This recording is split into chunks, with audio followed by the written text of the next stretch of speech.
is enough said.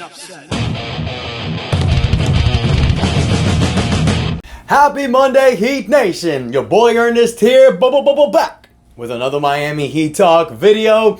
Appreciate you guys supporting the channel. Don't forget to like the video, subscribe to the channel, you know all that. So let's get it ready to rock and roll on another Miami Heat Talk adventure. Now, want to thank you guys again. The live special I did on Saturday was awesome. We had a lot of fun. We got another one coming this Saturday. But as far as today's episode goes, I want to talk a little bit about Andy Elisburg. As I'm sure a lot of you guys know, Andy Elisburg was on Sirius XM radio show yesterday. Made some comments about certain players, made some comments about this Miami Heat roster, made some comments about why the Miami Heat didn't actually make a move this offseason. And it was actually something that I've been saying for the last few weeks. So I want to go ahead and, dust them shoulders off. Miami Heat Nostradamus strikes again. But it was an obvious one. But I'm going to read you one quote. And we're going to start with Terry Rozier, because this is what I want to specifically talk about. I mentioned, not only in the live, but in the Miami Heat Roundtable and several other platforms, that the Miami Heat had opportunities to create space this offseason. It's like I mentioned before. The Miami Heat fans are looking at this team with a hindsight 2020 mentality. Hindsight 2020 vision. What does that mean? That means during the regular season, the Miami Heat made moves that they didn't have to. And the reason why we made those moves that last year is the reason why we're hampered right now. One example. We lost Caleb Martin for nothing with Philadelphia. We could have just traded Caleb Martin mid-season, maybe gotten a draft pick, maybe gotten another player that could have helped us. No, we kept Caleb Martin. Because this team believed, that this roster with Jimmy Butler and Bam Adebayo leading the charge after what they did in the 2023 playoffs was good enough to make a run. So they didn't trade Caleb Martin. What was something else they did?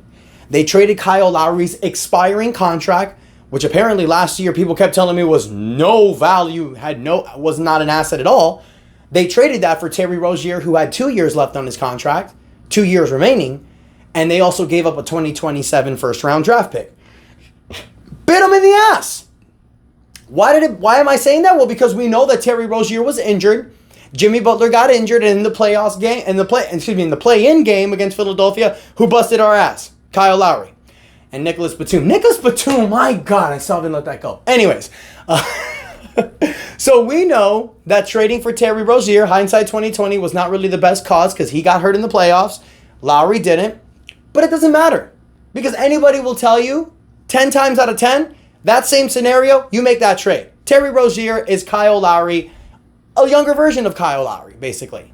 Score a lot better, but Terry Rozier does give you more value. It just wasn't shown last year because he got injured.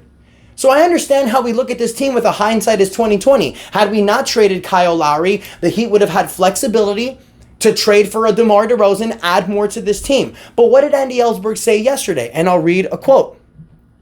The Miami Heat didn't sign any major free agents this summer, considering their early trade for Terry Rozier as the equivalent of a major free agent addition, per Andy Elisburg. Our free agent move this year was Terry Rozier. We just decided to do it early, end quote. The Miami Heat were already looking to make a trade for a point guard. They did it with Kyle Lowry. They traded for Terry Rozier. Terry Rozier was their addition. They just did it mid-season. The way that the Miami Heat looked at it is like, let's trade for Terry now. Let's see what happens this year. But trading for Rozier is a cash-in for 2025. Why? Because this is where he's going to get a full training camp. He's going to get to play with Jimmy Butler. He's going to get to play with Bam Adebayo. Create a brethren with them. Create a relationship. When you're trade mid-season, it's a pain in the ass to develop chemistry sometimes. Because you're just jumping into a team.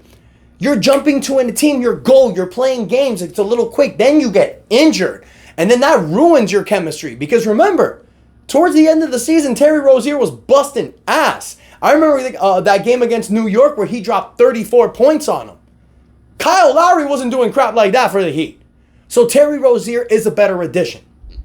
I think, and I've said this so many times, but I will say it again. Jimmy Butler, Bam Adebayo, Terry Rozier, and Tyler Hero, fully healthy, playing the correct role, can bring a championship to Miami. Because it ain't just them, y'all. It's Jaime Jaquez Jr. It's Nikola Jovic. You drafted Kel'el Ware. You're bringing back Kevin Love. You got Duncan Robinson, who's one of the best sniper shooters in the NBA. You just signed Alec Burks. Josh Richardson is coming back later in the year. Kashad Johnson is adding something that has not been seen from another undrafted player since when? Oh, another player from the Heat. I think this team is fine, y'all. I think we just got to run the course, stay positive, and hope for the best. And what have I said also before, y'all? This is the year where we're really going to see what this Miami Heat team can do. Because worst case scenario, let's say we go all in with this team and they're just not good enough. Well, then now you have an expiring contract with Jimmy Butler. You can get yourself in financial flexibility and you can build around Bam Adebayo and Jaime Jaquez Jr. Notice that I didn't say Tyler Hero, y'all. It's because this is also a make-it-breaker year for Tyler. This is going to be Tyler's 6th year. And every year we're dealing with these injuries. I don't want to call him injury prone yet because he's only 24, pero te jódate, bro. That's annoying. Where every year your young player keeps getting hurt. So who knows? I mean, maybe Tyler balls this year, y'all. Maybe he accepts that 6-man role. I want Tyler to succeed. Because if Tyler succeeds, the Miami Heat succeeds. And damn it, I'm a Heat fan. I don't want to have to trade any of these players. I love this team. I want this team to stick together. Now, I will read something that Andy Elisburg said about Jimmy Butler, because this raised a little eyebrows for me. Now, he did an interview on XM Radio. So this is basically what he said. You have an opportunity to do this all year long. There's an opportunity to do it at some point in time. And there's an opportunity, if he becomes a free agent next year, to sit down and do a contract at that time, so we have an opportunity to do it. I think Jimmy has indicated he wants to be in Miami. We've indicated we like Jimmy, and we want him to be in Miami. Pat has indicated in his postseason press conference that there are things to see and there are challenges. Jimmy is familiar with having challenges and being part of being challenged. Pat and Jimmy are two very strong-willed people who are looking for the same thing, which is ultimately to win. So in my view, at the end of the day, it will ultimately work itself out. Guys, Bernie Lee said it the day after Pat Riley did that press conference. Jimmy Butler and Pat Riley are cut from the same cloth. That argument you see that the Heat do, that one game where the Heat were fighting in the bench against the Golden State Warriors and the media made the biggest deal out of it, that's a Tuesday for the Miami Heat. Comments like that don't mean anything.